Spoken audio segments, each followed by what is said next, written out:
It's an interesting time for business. Tariff and trade policies are dynamic, supply chains are squeezed, and cash flow, it's tighter than ever. If your business can't adapt in real time, you are in a little bit of hurt. So how do you get full visibility and adapt in real time? Over 42,000 businesses trust NetSuite by Oracle, your AI-powered business management suite. It brings accounting, financial management, inventory, and HR all under one roof. NetSuite is the #1 cloud ERP for a reason. It's your single source of truth, giving you the data and control you need to move quickly. Real-time forecasting helps you move into the future with confidence, and with AI built in, you can automate the busy work and focus on strategy. NetSuite helps you see what's stuck, what it's costing you, and how to pivot fast. If I were running a business with a lot of moving parts, I'd use NetSuite for full control over everything. Tame the chaos with NetSuite. If your revenues are at least in the 7 figures, download the free ebook, Navigating Global Trade, 3 Insights for Leaders at netsuite.com/SPI. That's netsuite.com/SPI. You spent months building towards launch day, but when the clock hits 0, your site crashes. Bots swarm, and loyal fans rage on Reddit. That's not good. Fanfare was built to stop that. Fanfare is the drop platform made for high-pressure moments, stampede-proof infrastructure, verified waitlists, and bot filters that actually work. Instead of refunds and rage, you get retention and revenue. And that sounds great to me. Your next launch shouldn't be a gamble. Get Fanfare's 5-step hype drop playbook and learn how to bulletproof your drop at fanfare.io/playbook. Again, that's fanfare.io/playbook. Sometimes the poorer drawings are even better. People just have to relate to it. They have to relate to the message, and it has to stand out. It could be a stick figure with some writing alongside of it. But if people can tap into the message, it's going to stand out because you're not seeing that kind of thing. You're seeing a lot of professional stock photos. And that's what people share because they feel like it needs to be polished. And then you have a crude drawing, a stick figure with some handwritten caption. It's going to stand out. It's going to feel more authentic. It's going to feel like a person actually drew this and wrote this. So people connect to it. One of the easiest ways to generate revenue and quickest ways is to do something like consultations. But consulting for a company, which can land you top dollar, could also leave you into a lot of traps. And today we're going to be speaking with Chris Lysy, who is an SPI Pro member, who we have a chat with here, who does some really amazing things. In fact, his story is really interesting. He uses cartoons in order to get in front of people. And he's not a cartoonist per se. I mean, he is a cartoonist, but he wouldn't call himself a world-class artist, I'll say. But he's doing the job. And we're going to talk about those cartoons, how they work, and get into his story. But near the end of the conversation, you're also going to hear some of his best advice for what you could do as a consultant to make sure you get great deals, you still live a life of freedom, even though you are working for other people in that regard, and how to get paid top dollar, and again, some of the traps to look out for. So look out, because Chris is here. And Chris, you can find over at freshspectrum.com. He's got a lot of other things going on too. You can find him on Twitter. CLYSY is his username, and Fresh Spectrum on Instagram. Anyway, let's get into his business, how he got started, and let's talk about consultations and more. Here we go. You're listening to the Smart Passive Income Podcast, a proud member of the Entrepreneur Podcast Network, a show that's all about working hard now so you can sit back and reap the benefits later. And now your host. He says that you have to be cringe before they binge. Pat Flynn. Chris, welcome to SPI. Thank you so much for coming on the podcast today, my friend. Thanks, Pat. Thanks for inviting me. Yeah, of course. It's been fun to see you inside of the SPI Pro community, and I'm excited to pull out you here on the podcast today to learn even more about your story and what you have going on. So if somebody were to come up to you on the street and say, Chris, what do you do and why do you do it? What's your answer? I am an independent consultant. I design websites and reports most of the time these days. So reports. Yeah, reports. What do you mean by that exactly? Web report designer. Essentially, I was a program evaluator and a contract researcher for years.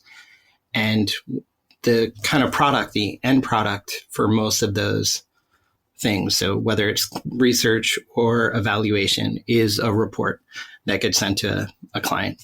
And for years and years, that report is a PDF. And it's essentially written in Word, pretty ugly, turned into a PDF, sent to the client. Over time, they've gotten sleeker, better designed, more visual. what I do nowadays is bring them to the web and share them as WordPress sites. I love that. What did you do before this? Before I was doing this, I started my career as a contract researcher working on kind of large federal research studies. So like large scale data collections nationwide, in-home surveys, that kind of thing, working on the survey development side, the data analysis side. I did that for years. But over that time, I also started developing design expertise on the side. It was kind of just started blogging back in 2008, started doing data visualization stuff, training, and that sort of thing. And it slowly over time became kind of my thing. So I was bouncing back and forth between the data worlds and the design world. And that kind of shifted and became my career. Yeah, it kind of merged the two. That's cool. I would imagine that not a lot of data analysis and people who deal with data all the time are that good at, also making them pop visually and, how to understand all that for somebody who may not be so as data inclined. So what is the big challenge there for you when you're working with clients in terms of the balance between data and graphic design? Like, how does that go through your head? Because data is so important. I think all of us know this, but there's so much data out there, we can't read it. Somehow you take it and turn it into something manageable for a client. What's your secret to doing that? Like, is there anything we can learn from that? One of the things is that most of the people in the data world, so in research evaluation, they tend to have like master's degrees, PhDs, that sort of thing. And when you go for a PhD and you spend a lot of time in school, I don't know if you've ever seen the TED Talk by Ken Richardson on schools kill creativity. Yeah, it's classic. So what's the extension of that? So if schools kill creativity and you have people who've been in school for 20 years, they spend so much time in academics and that kind of thing. They have not had any kind of design classes. They have not had any kind of copywriting classes, no graphic design, no web design, illustration, none of that. So when it comes time to go out in the world and do the work, they're kind of missing that whole skill set. There are a lot of people who start kind of realizing that, getting into data visualization design. That's like the gateway into rediscovering your creativity on the academic side. And that's who I tend to work with, are a lot of people who've kind of start to recognize kind of what they've lost as kids, and they start developing that again. So it's really working with a lot of people who already feel more of a kind of creative reawakening inside themselves anyway. And I get to, I guess, do training and then do client work. And I draw cartoons for them too. I have a weird mix of things that I do to connect with the people that I work with. That's what I love about it. It's different. I mean, it feels like you're kind of a unicorn in the space in a way, to have this sort of balance between the vision and the data and to be able to relay that to other people. And so tell me about how you are getting in front of your audience, because this is something that a lot of our audience members can potentially relate to, the idea that they might have this specialty, but they're just not so clear on how to get it out there and how to find other people who they can serve. How have you been able to do that? It started when I started blogging. I had no thought that I would ever turn it into a business, or that I would ever even go into kind of a business. I just thought I'd continue working in contract research and evaluation. But it was kind of through blogging and creating blog posts. So at first it was kind of like, there are conferences, and as researchers and evaluators, you're kind of encouraged to submit to journals, to present at conferences. But you can present the same kind of information via blog or on Twitter back in the day when it was still Twitter, and reach more people over time. So not just once a year. And that was my thing for years, is like, well, we should just turn our presentations into blog posts, because not enough people were doing that early on. And how do you start doing that? Then I started drawing cartoons as part of that. And over time, I just kind of developed a following. So people would follow my data cartoons, and they became my audience. They also stayed for teaching data visualization design and creativity and that sort of thing. And a lot of it is kind of like the same kind of stuff that you do at SPI. You look at people who are coming in and they're like, okay, how do I do YouTube? Or how do I do email marketing? Well, the same thing can be true for like research and evaluation side, still just communicating with people. So how do you do that if you're, not even intending to build a business, but you're just trying to reach more people with ideas or data or information? How do you kind of go through those pieces? And that's what I tend to blog about. Over time, the whole idea about web report design is just a niche within a niche. It's a way to have a very specific kind of consulting product in an area of need. But my audience themselves are much broader because they follow my evaluation comics. It's kind of like the idea of know, like, and trust. It's transferable. Like, if they can know me as a cartoonist, and then over time they become my clients. And it's a really interesting transformation. That's so cool. That's an amazing journey. How long until you started to notice that this audience was being built, and that you had some loyal following from the work that you were doing and the cartoons that you started to create? Yeah, it was just kind of like playing at first. I was already blogging. I was interested in blogging. I started, there was an evaluation association I belonged to, the American Evaluation Association. And early on, they had like a blog roll, where it was just a list of links. Wow, I haven't heard that word in years. Yeah, exactly. and you go there and you start clicking on the links, and like most of them are dead, or like websites that used to exist, or maybe people have put one post. So the first thing I did is I created an aggregate blog where I just kind of mixed the feeds for all those, and created Eval Central, where I just pulled all those feeds together and created one thing that you could follow. And the most recent post would come up, and invited the evaluators who were already blogging. And that's how I started connecting with people. That led into one of my first conferences, going there and getting my first iPad and starting drawing pictures because I was bored in between sessions on the plane and that kind of thing, and sharing them on Twitter. And all of a sudden, like, if you're following Twitter at a conference where everyone's following a hashtag, but you're the only one with illustrations, they start to kind of get shared a lot more and connected with. So it started, I guess, early on, people really started loving the idea of cartoons and within this stuff, because there's not a lot of illustration. It's like a big gap where there are not enough pictures.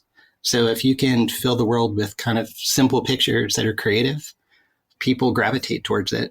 And I caught that early on and continued to do it, even though you don't go into cartooning to make a lot of money. Even really successful cartoonists, there are very few that make very much money.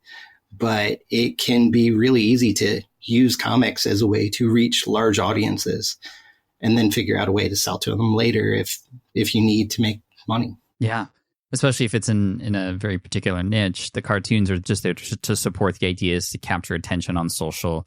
And I know you're active on Twitter, and is Instagram a large platform for you as well, since it's very cartoon-based and visual? Nowadays, it's LinkedIn, really. LinkedIn, yeah. Well, that makes sense. I find that my comics tend to work best in places where you're not surrounded by visuals. So if you're surrounded by like boring business posts and then you drop in a cartoon, then people like that. Kind of like the conferences that you were at. Like conferences, just like that. Very good. Were you always a artist or a cartoonist and knew how to draw, or was that something that you were just like, I'm just going to figure this out as I go?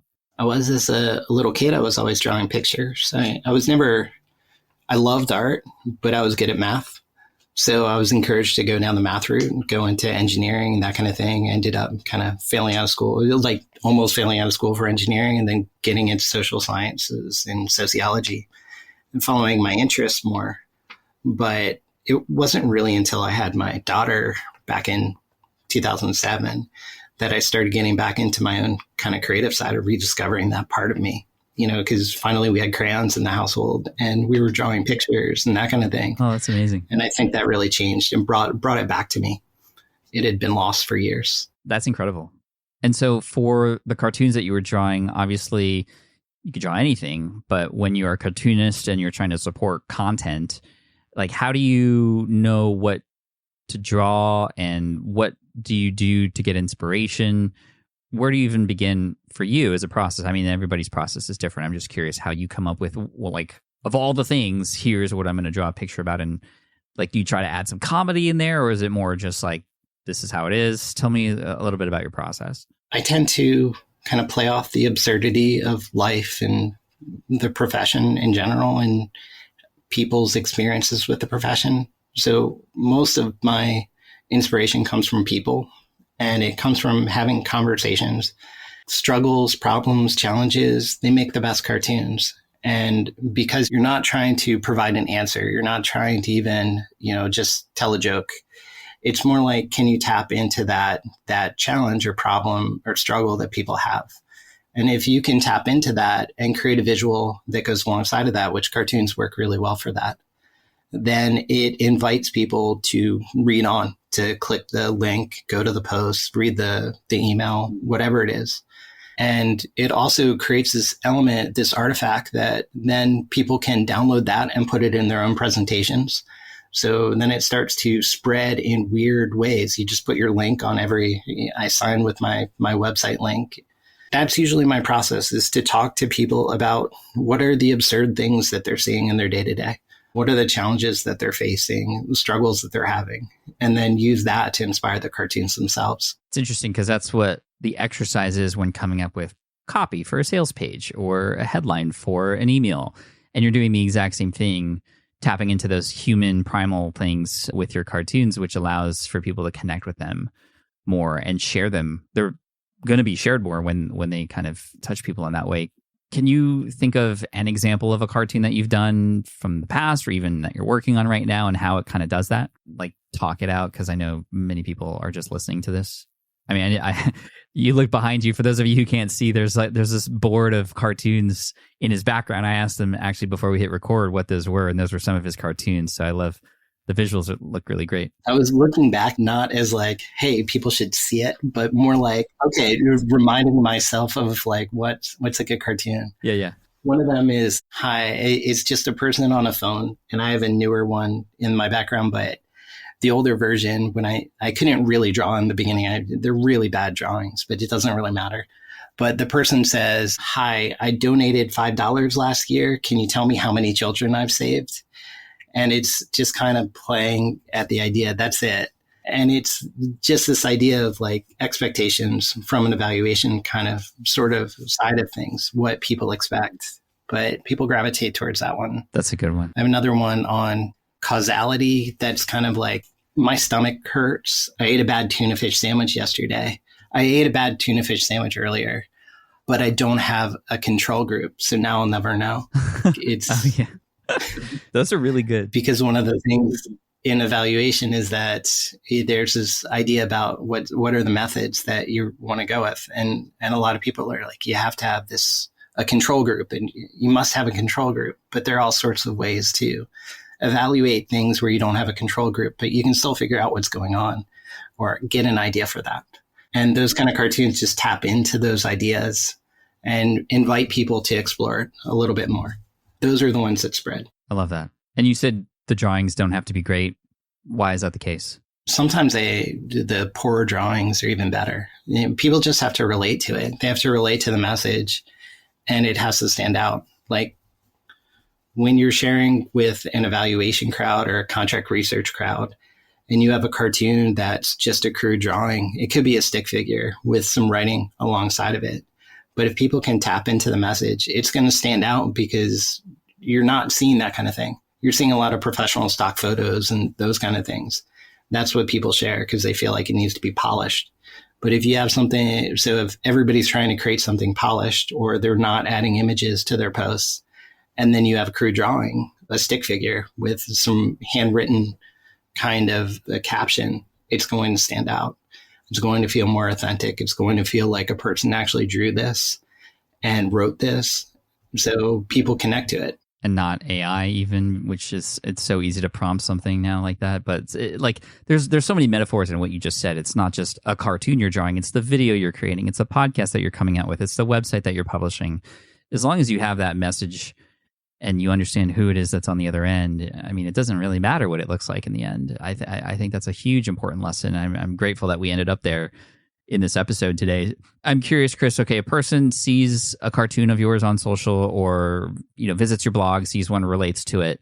How do they eventually end up becoming a client of yours? Like, what's the customer journey that they're on with you? And then what's it like to work with you after? Usually what happens is someone sees a comic, it's kind of like your super fan model, right? I have super fans of my cartoons, and over time, like, okay, well, the cartoons are one thing, but what am I actually writing about? So I start writing about data visualization, design, and that kind of thing, because I was interested in it and design in general. So I write posts about design for data people. So then I start training, and I've taught courses and done training on data design, data visualization design, report design, data storytelling, these kinds of things.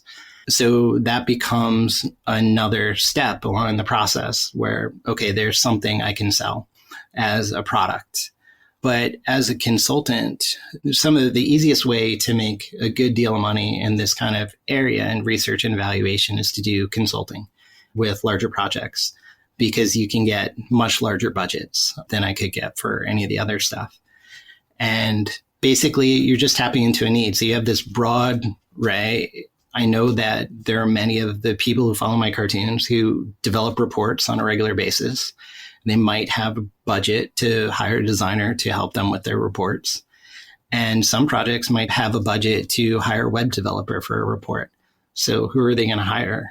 And then if I just put that kind of thing out there and somebody needs it, or it hits the right thing, I can have, 2,500 people on an email list, but I really only need a handful of clients. So I can be really choosy when it comes to clients, when it comes to developing out what I'm offering. And then it's just working with people and finding ways to get something that's worth their time and money and creates value. And that's kind of how the business is set up. Love that. Running a business means legal questions are inevitable. Is this contract or agreement solid? What can I do if a client won't pay me? Am I set up properly for taxes? Well, rather than trying to navigate all of this on your own or searching endlessly online, imagine having a law firm on your side without the high hourly rates. That's exactly what Legal Shield's small business plans offer. With Legal Shield, entrepreneurs get access to real legal support, contract reviews, collection letters, guidance on business formation, and even help handling IRS audits. Members can book consultations, upload documents through the app, and work with a provider law firm that understands small business laws in your state. You also get proactive help on tax and trademark questions so you can stay ahead of legal risks. And if a client delays payment, Legal Shield can send professional collection letters to help you recover what you're owed, all for a fraction of what traditional attorneys charge. Go to LegalShield.com/SPI or call 833-570-9980 to learn more and get big business legal support without a big business budget. That's LegalShield.com/SPI. Still using a copy-paste website? Break the template trap with Framer. Whether you're overwhelmed by traditional site builders or frustrated with cookie-cutter designs, Framer gives you the freedom to create a site that's professional, polished, and uniquely yours. Framer is the design-first, no-code website builder that lets anyone ship a production-ready site in minutes. It's free to start, allowing you to browse hundreds of pixel-perfect templates or even design something on your own on a totally blank canvas. Add bold animations like appear effects, text effects, parallax scrolling, scroll animations, looping animations, and much more in seconds. The built-in AI handles the heavy lifting, generating starter layouts, and can even translate your entire site to any language. Ready to build a site that looks hand-coded without hiring a developer? Launch your site for free at Framer.com and use code SPI to get your first month of Pro on the house. That's Framer.com, promo code SPI. Framer.com, promo code SPI. Rules and restrictions may apply. I heard recently somebody say, it was a famous investor who had called his shots really well across the years, predicting the future and saying, in 50 years, everybody's going to own their own thing. Everybody's going to be their own boss in 50 years. And it's all about the micro entrepreneur, right? Getting a person who is a specialist in a very small space to have just even a few clients to work with them and to support their business and support their life. And this is a great example of that, because it's like most people probably listening didn't even know that this was a thing that was possible. And to say that you only need a few clients to really, support you, and like you can be choosy and you can live this fulfilled life by, doing what you love and not overextending yourself, but also getting to work with who you want to work with. And I absolutely love that. For people who are like, okay, I need to know where I can find out more, where can people go to your website and blog and kind of read about this? Because I'm sure people are going to want to explore a little bit more. Sure. My blog is Fresh Spectrum, and I wish I had known that it would become a thing when I created that name, because I have a lisp and it's hard to say Fresh Spectrum in a clear way. But freshspectrum.com, my workshop where I teach data design is DIYDataDesign.com. And my reporting agency, my web report design agency is reportpress.net. But it's all just me and it's layered. So Chris Lysy, everybody, definitely check out those links and we'll put them in the show notes. Chris, if you don't mind me asking, I have a couple selfish questions to ask for myself and on behalf of the audience, if you might still have a little bit of time. And that is on the idea of sort of design and the data and what can we publish to better portray our ideas online. I think I'm more and more now in the camp of, it's one thing to just tell people things in a blog post or in a podcast episode, but it's important to, take these concepts that we're talking about and portray them visually because they're sticky that way. They get shared more often. You can often really hit home a point when you see a pie graph, for example. And I know that's a very rudimentary sort of visualization, but that is an example that shows 99% of people are this and 1% is this. It's okay, that portrays an idea based on data that really hits home a point I'm trying to make as a creator. What are some tips that you might have, or how do we even get started with diving into this world of data visualization to better position ourselves as experts, to better, get our point across on the web? Because it's easy to see and it's clear that it works, but it's not so easy to get started on how we might be able to do that. Is that, yeah, where do we even begin with that? I mean, there are a few things there. It's kind of how are you drawing attention? I mean, everyone's overwhelmed, right? It doesn't matter where you are in this world. You're probably overwhelmed. Completely, yeah. So first thing you have to do is capture attention. Then if you can connect to the kinds of things that they're looking at, then you can engage them to read on and look forward. It's kind of like the whole copywriting philosophy, but you're just using pictures in there too. So the same thing goes with visualization. There are a lot of people who build data dashboards and other things. I do more of New York Times would approach a data story, where it's a mixture of narrative and charts and those kind of pieces, where you're annotating the charts and you're trying to pull people along and tell them a story or a larger story and connect on something. It goes along with any other kind of piece of content. When you're working with data, it's usually you have expertise, you understand the data. So you're trying to share something with your audience that you think they might resonate with or that could be interesting for them. So you have to find a way in what is the reason that the audience is looking at your stuff and then go from there. So it's just kind of it's connecting with people and trying to figure out ways to kind of pull them in. So it works with data just like it works with anything else. And making it so it doesn't feel so overwhelming is the biggest challenge with data, because data can really easily feel overwhelming when people are already overwhelmed. So you start small and you create little rabbit holes that pull them in deeper.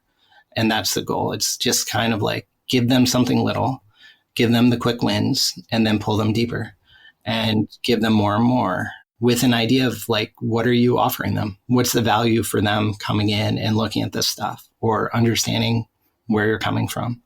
Why does this data matter to them? And asking those kind of questions can really help kind of guide your own process, your visuals, and that sort of thing. Thank you for that. For example, when I'm watching a lot of people give live presentations, a big pet peeve of mine is when they share data on the screen and it's just this wall of text and numbers and colors. And it's I don't even know where my eye is supposed to go.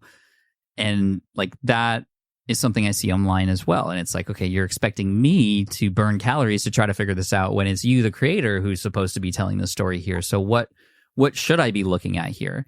And it's those kinds of things that just, I think, take practice. And, do you have any favorite resources, obviously besides your own websites, on where we can see good visualizations happening and we can learn and kind of get inspired by that? I think newspapers do a better job, data journalists, in terms of pulling out narrative storytelling and pulling you in and giving you data that fits kind of within your context. So going to New York Times or The Guardian or some other kinds of news sources that share data. Well, they only have so much room to work with, right? That's why they have to have those graphics be good. Yeah, and it's not just that.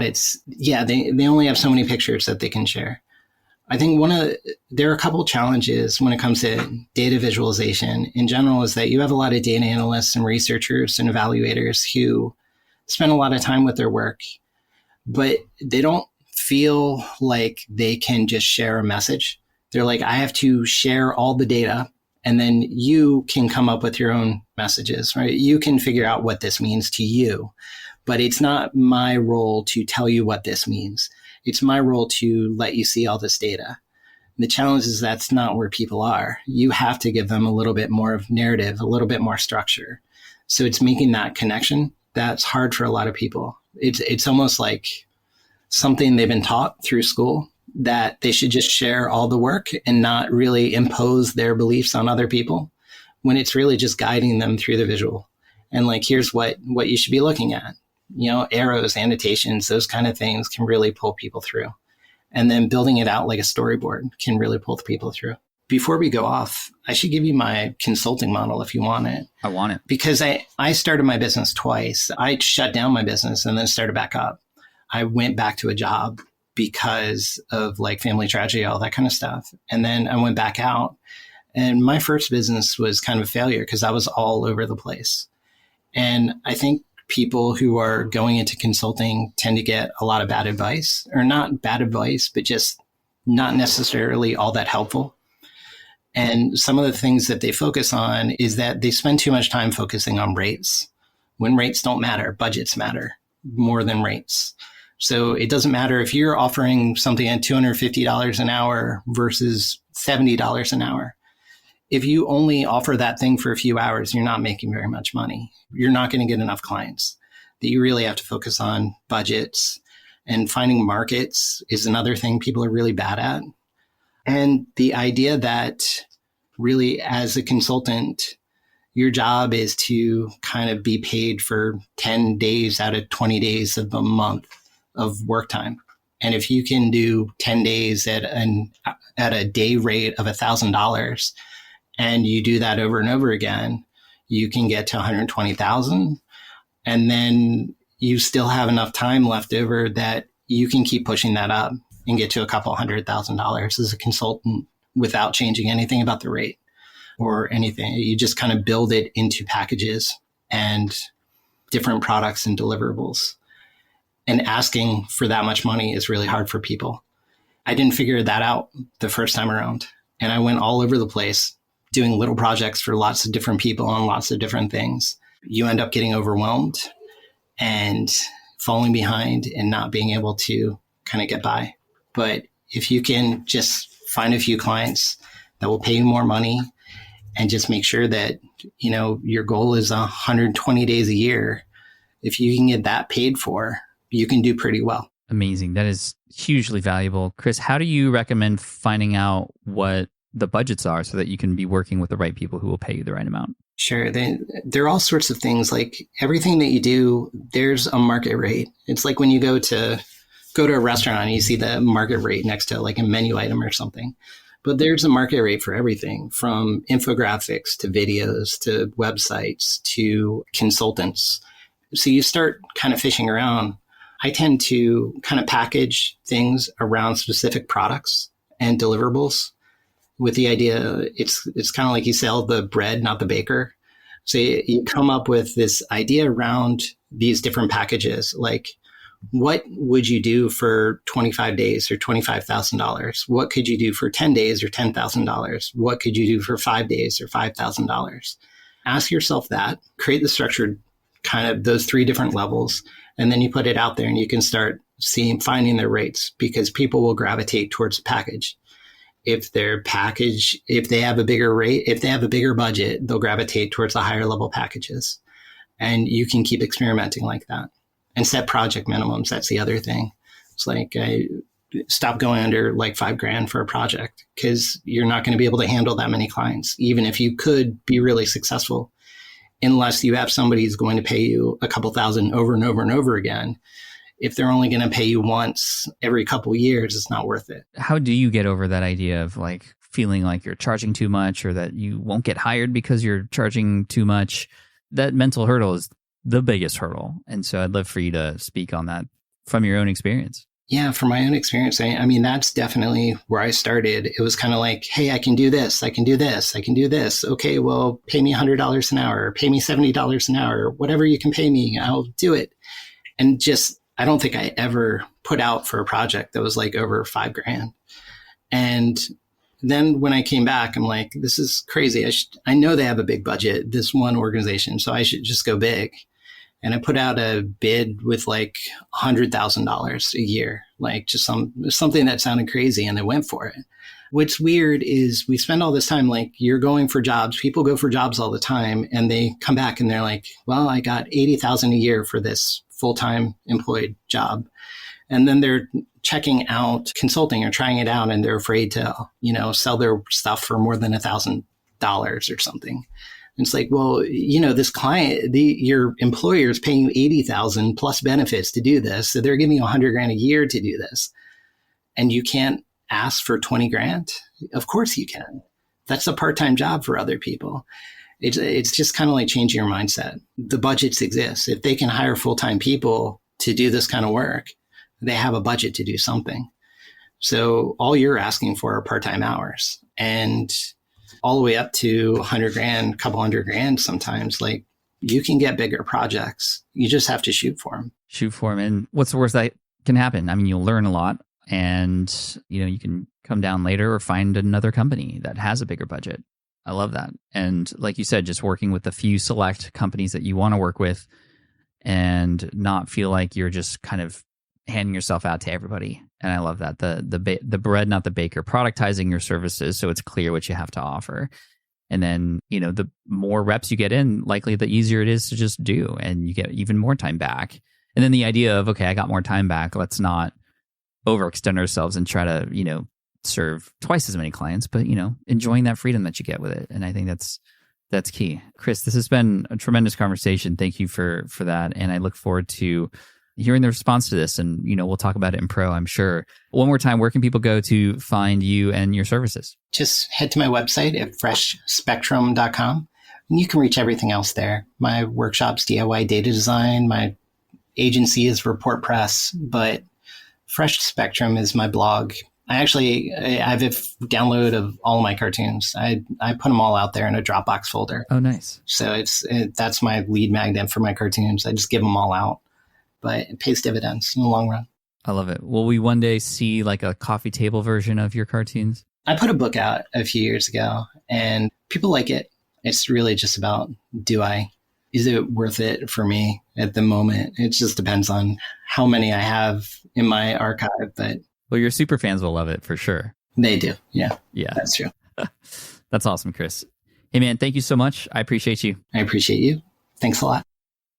All right. I hope you enjoyed that conversation with Chris Lysy. Chris, you are amazing. Thank you so much. Everybody, again, check out freshspectrum.com or head on over to the show notes at smartpassiveincome.com/session835 for all the links and those fun things too. Again, smartpassiveincome.com/session835. And what a wonderful just story. I mean, Chris is amazing with his, not just his cartoons, but the fact that he's helping other people and can help people like us, even here on the podcast, with things like consultations and some of the best practices too. So thank you. And this is the kind of person that you can see inside of SPI Pro. So if you go to spipro.com, you can apply there, and you can see the other kinds of entrepreneurs that you can connect with from all different kinds of businesses and niches. And like I was saying in the episode, the micro entrepreneur is the future. The specialty entrepreneur who isn't building a $1 trillion business, but is building something that supports their family, that is something they love and that they can control. And that's what it's about. So thank you, Chris, for being a prime example of that and for your time today. And thank you for listening all the way through. Again, you can apply to SPI Pro at spipro.com.